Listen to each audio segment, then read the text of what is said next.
Welcome to Storytime with Ranger Dena. Today we are filming at Snowshoe Falls. It's at roughly mile marker 118 on Highway 12. It is one of my favorite places on the Nez Perce Clearwater National Forest. So if you ever get in the neighborhood, I highly recommend stopping. It's beautiful as proof here year-round. So today's book, A Library Book for Bear by Bonnie Becker and illustrated by Katie McDonald Denton. So let's get right to our story because it is quite chilly today. Anyway. So for those of you who are not familiar with Mouse and Bear, here's our introductory page. There is a brief synopsis or a highlight of what you're about to read in the story. So here's the one for A Library Book for Bear. Bear had never been to the library. I know, shocking, right? He had 7 very nice books at home. 3 about kings and queens, 3 about honeybees, and 1 about pickles. Bear was quite sure he had all the books he would ever need.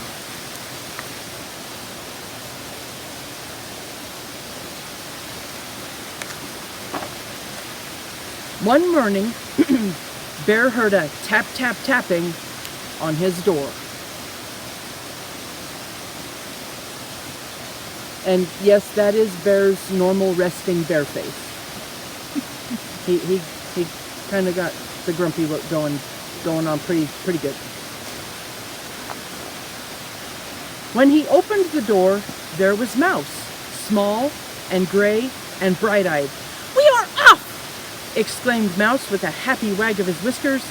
Bear frowned. He had agreed to go with Mouse to the library, but now he was quite sure it was a dreadful mistake.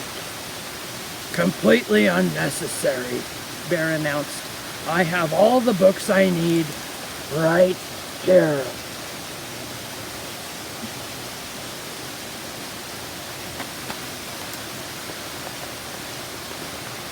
"Oh, there are many delightful books in the library," Mouse assured him. Bear grumbled, but he had promised. So he buckled up his red roller skates and stepped outside, grabbing a basket for the books.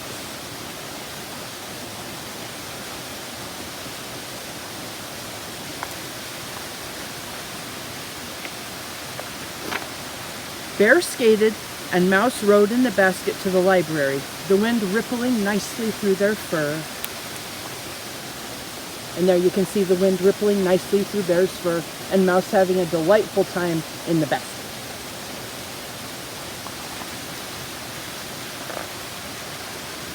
But when they got to the library, Bear didn't like how big it looked.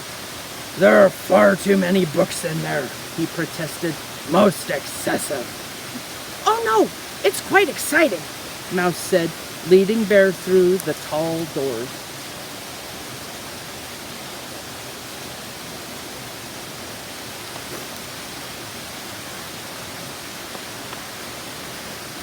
In the library were more books than Bear had ever thought there could be.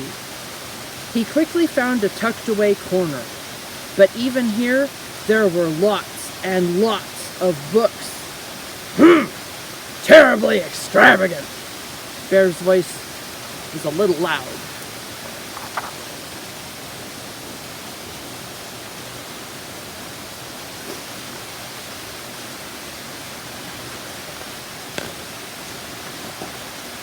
"I shall find you one." I messed that up, sorry. "I shall find you the perfect one," Mouse said quietly in his library voice. "What about pickles?" commanded Bear. After all, he only had one of those. But Mouse had whisked away. You can see him whisking away right there because there's only his tail sticking out from behind the shelf of books.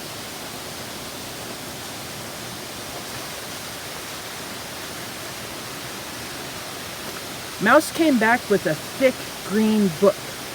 Bear opened it. "Rocket ships? Ridiculous!" Bear's voice was getting louder. "A good book about pickles is all I require. Remember, quiet in the library, murmured Mouse as he scurried off.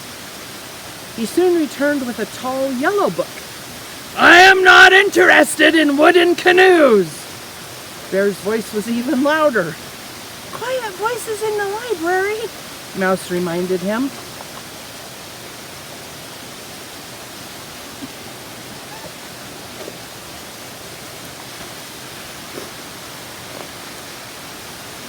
My voice is always quiet, Bear shouted. I will find my own book. I can assure you the pickles are quite interesting. Mouse didn't look so sure, but Bear quickly spotted a blue book with a pickle on the spine, and Mouse sprang up the shelf to get it for him.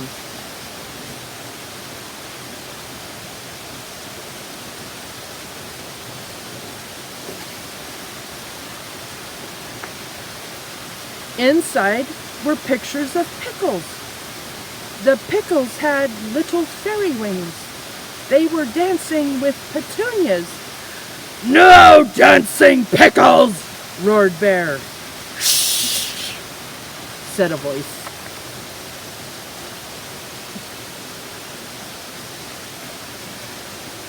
Whoops, sorry.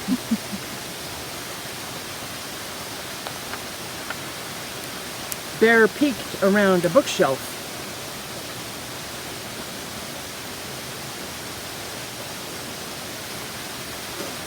There sat a librarian with a cluster of youngsters gathered around her.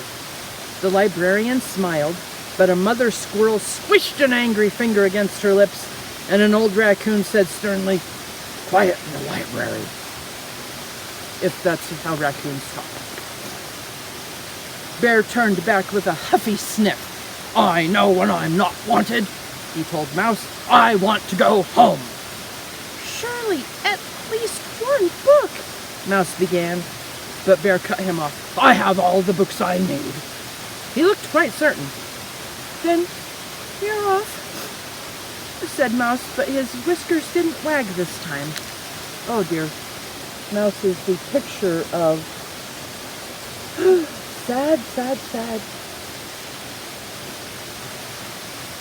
He can say more with his tail.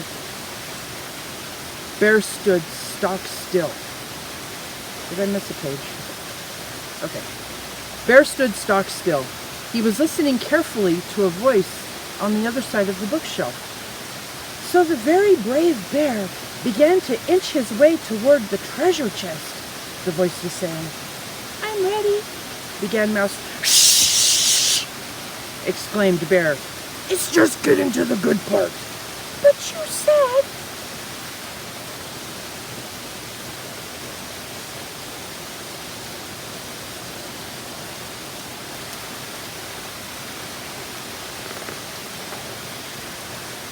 Quiet voices in the library! Bear bellowed.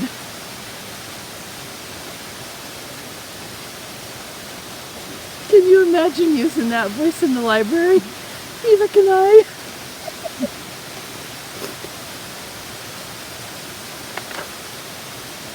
This time the librarian got up and looked around the bookshelf at Bear.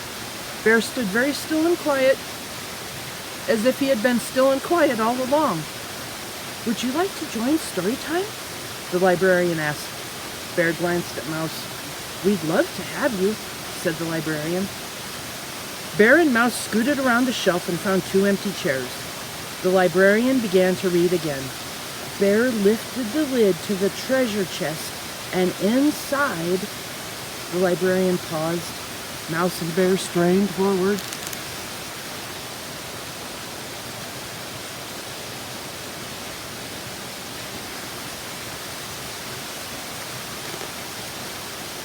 Inside, she said, was a mound of pickle slices, and each shining slice was made of diamonds and gold, and everyone shouted, Hooray for the very brave bear!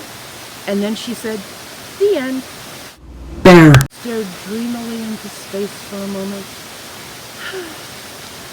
Then he looked over at Mouse and announced, As I said, pickles are most interesting. Indeed, said mouse.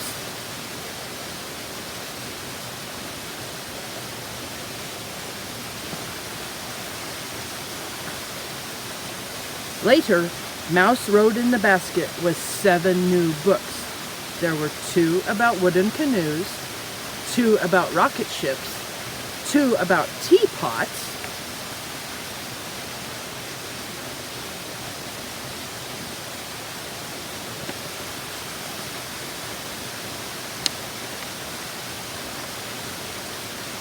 and 1 called The Very Brave Bear and the Treasure of Pickle Island, which Bear read to Mouse that very same day.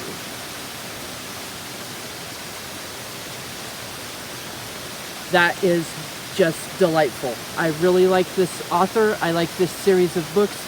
You'll be seeing another one for Christmas because we're going to do this special Christmas Mouse and Bear book. So thank you very much for being here today, and watch the follow-up footage for some cool stuff that we saw on our walk in and more footage of the waterfall. Thank you.